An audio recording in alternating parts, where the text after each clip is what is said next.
একটু খেয়াল করে শুনেন। ভাই বোন যখন একসাথে কথা বলে তখন আল্লাহ তাআলা বলেন এই সময়টাকে থামিয়ে দাও। আমি খুব অবাক হয়েছিলাম এই হাদিসটা শুনে। আচ্ছা, ভাই বোন কথা বললে ফেরেশতাদেরকে আল্লাহ কেন সময় থামিয়ে দেওয়ার কথা বলল? পরে যখন ডিটেইল জানলাম তখন খুব কষ্ট লাগলো। ডিটেইলটা ঠিক এরকম ছিল।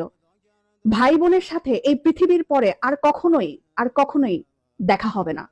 হাসরের ময়দানে না, আখিরাতে না, কেয়ামতের পরে না, জান্নাতে না, জাহান্নামে না, কোথাও না।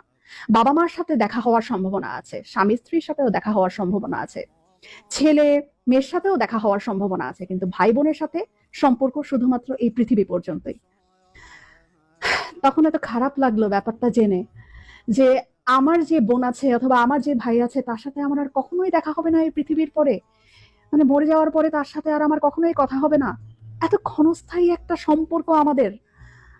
যারা সম্পত্তি নিয়ে ঝামেলা করে ভাই বোনের সাথে কথা বলে না, যারা অনেক ঝগড়া বিবাদের কারণে ভাই